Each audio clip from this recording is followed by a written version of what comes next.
YouTube above average Cody here to tell you guys whether Modern Warfare 3 is worth it or not if you are a COD fan or just a gamer in general. Now, I'm not going to beat around the bush here. I'm going to give the main point right at the beginning of the video before I even get into things that I like, that I don't like, and so on and so forth. Now, this game is how Modern Warfare 2 last year should have launched.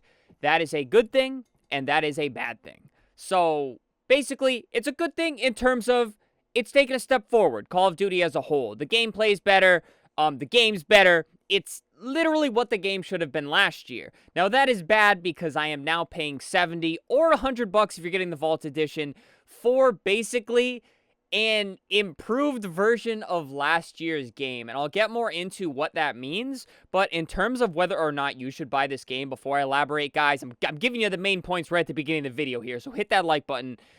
If you liked Modern Warfare 2 even remotely, you need to buy this game. It is 100% worth it. It is basically what the game should have been last year when you purchased it. So if you even remotely like that game, buy it. I think you'll love this one. If you felt like Modern Warfare 2 was kind of iffy, you played it, you didn't really like it, which is kind of the boat that I'm in, I think this game is worth it. Personally, I will be purchasing the $70 edition. I will not be buying the upgraded edition. I did that last year, and I regretted it heavily because I did not really like the gunplay in Modern Warfare 2. So that's kind of like the on-the-fence bucket I'll put you in, but I think it still may be worth it just based off the beta gameplay, of course. So I'm making this video right as the beta ends. I've played enough of the game where I feel like I can give a kind of honest opinion on it. So that's the bucket I'm in. I will be purchasing. That's kind of on the fence. Now, if you feel like Call of Duty has completely regressed, you feel like it may be a cash grab, or you feel like Modern Warfare 2 was the last straw for you, then I'm going to be completely honest. I do not think you should buy this game because even though it is improved, this is how Modern Warfare 2 should have been. It is, it's too similar to Modern Warfare 2 for me visually to tell you guys that you should just up and run and buy this game and get back into the franchise. It's going to be amazing. It has improved a lot fundamentally, but I don't think it is enough to really wow me. And on that note, I'm going to get into what I like about Modern Warfare 3. And I do have a bolted list here that I'm going to be looking down at just to make sure I don't miss anything.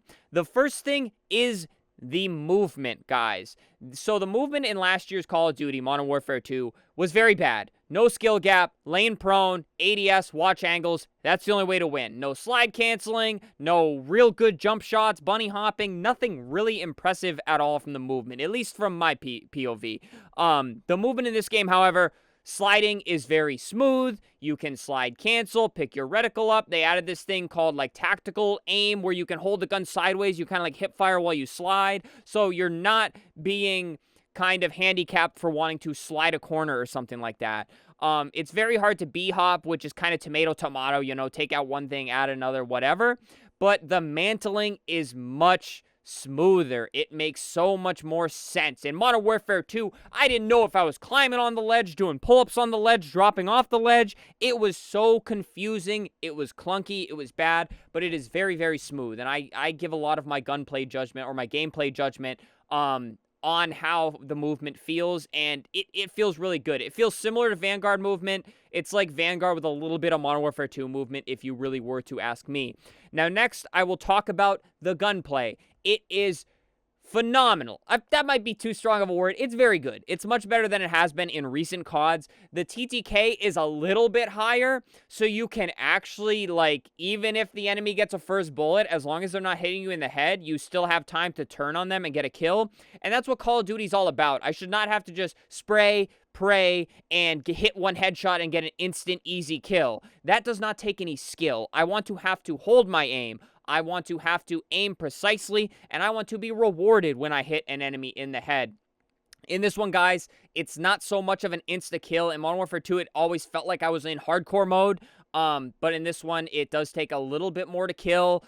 Guns can turn into hit marker machines at longer range if they're not kitted properly. And I think that is a very important aspect that Call of Duty has finally put into the game here in Modern Warfare 3. And now next up, guys, I want to take a brief moment to talk about the sound. The sound cues and effects on this game are just, I don't even know how to describe it. I've never put sound as a good thing in describing a game, especially from a beta, but it sounds so good. The sound of the guns, the hit markers, the headshots, it sounds fantastic, and it is a pleasure to shoot some of these guns. That is a thing a lot of people don't care about. It's a very underrated thing in games, but audio is very important. And this game sounds really good. The footsteps are pretty clear. I can tell where they're coming from, and it's just it's a pleasure to listen to when I play the game. Again, very underrated thing in games, but I very much enjoy it. And now the last thing that I really like is the maps, guys. Obviously, classic maps. Why were these not launched in Modern Warfare 2? But to get these maps at launch, I think that's really great. They're tried and true maps. They're legendary maps. They're maps a lot of people will know and remember. And I'll be honest with you guys, devs just can't make good maps anymore, it seems like. So bring back the old ones that are proven to be good. The fans love them. You should have done it last year, but I'm happy they're finally doing it this year. Now, on to something I'm kind of on the fence about, guys, is the attachments. Last year, they did this thing where I had to use this gun to unlock these attachments, use this gun to unlock this gun, but I can't use this gun unless I do that gun first. So confusing, dude. I understand they're trying to get me to use the full arsenal of weapons, but my god, dude, they went a little too overboard with it, man.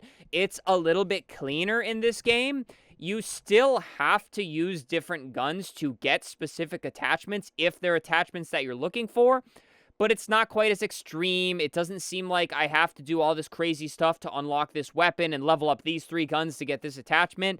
Now, again, all of the weapons that are in the game are not in the beta, so it could still be disgustingly confusing, and you need a PhD to figure out how to get a certain muzzle on your SMG. But so far, it seems all right. It seems a little bit better, but again, it is only the beta, and it could be more confusing once the full game launches. Now, I want to talk about how this game looks, guys. I will say it's a little bit worse because this gameplay in the background here is ripped off of one of my live streams the other day. So it's going to look a little bit worse in the VOD, but this game looks exactly like Modern Warfare 2. I did not like how Modern Warfare 2 looks. The kill feed, the scoreboard, the grayness of the maps, it is very not appealing to look at, in my opinion. And on top of that, it is impossible to see character models sometimes. I think even in this gameplay, I'm sure you see me shooting teammates. I can't see the name above my teammate. Sometimes it doesn't appear right away. And sometimes the character models just straight up blend in. I'll glance right over an enemy. Maybe I'm just blind, but it is so gray and not colorful. I even turned on some filter in the settings to make the colors pop a little bit more. But there's so few colors on some of these maps, guys, that it's just, I can't see a damn thing. I'm interested to hear your guys' thoughts on that in the comments. But I think the game looks visually pretty mid. I think the last amazing looking COD was Modern Warfare 2019. And this one, the clarity just doesn't feel that great. But I will say, to me, the beta always looks bad. Every single COD beta I've played, I've always thought it looks bad visually. They always clean it up and clear it up by the full launch. So there is still plenty of time to see some vast improvement, and this could look nothing visually like the full launch will, but I'm going to put it in the category of I don't like it right now because I really didn't enjoy it too much. And then the last thing I want to touch upon, guys, is the UI, the user interface. The main menus and stuff are still exactly the same. They're doing that Call of Duty app usage that they did for Modern Warfare 2. And it's confusing as hell. They cleaned it up during Modern Warfare 2, but I still don't like it. I can't figure out where I'm going to get things. I couldn't even figure out how to get directly to the Modern Warfare 3 beta. I literally opened Modern Warfare 2 and then clicked on the Modern Warfare 3 beta. I don't know if that was the only way to do it. I feel like it shouldn't have been the only way to do it, but the menus are confusing. The friends list is confusing. The settings are confusing. It's doable. Trust me, it's doable. I'm not dumb, but it's if you don't play a lot of games like this or you don't really care to navigate much, it can be pretty daunting. But that's everything I don't like. That's what I'm on the fence about, and those are the things I do like. I kind of already talked about whether, like, what crowd should buy it and what crowd shouldn't buy it. So again, if you love Modern Warfare 2, buy it. if you thought Modern Warfare 2 was kind of iffy and you weren't too into it, I think it's worth it to buy this one. And if Modern Warfare 2 was the last straw for you, you're done with it. I just don't feel like this game is different enough to justify and tell you to spend a whopping $70 on it. So I would say don't buy it. Those are kind of the three buckets. The beta overall, as a COD fan that's kind of switched to full-time Halo now, I will say I enjoyed the beta. I am buying the game. I'm streaming it all day at launch, and I think it's going to be a really good time to switch up my Halo gameplay with Modern Warfare 3. But again, I'm a tiny bit salty because this is how Modern Warfare 2 should have launched last year. But I am a better late than never guy. I'd rather see a game improve than regress, and I think it's only going to be good for the gaming landscape for Call of Duty to take a little step up from last year. I think this might even surpass Vanguard even. Not Cold War, though. I loved Cold War. That was my game, man. That was the last COD I really loved. But that's where I'm at. Post-beta, obviously full launch.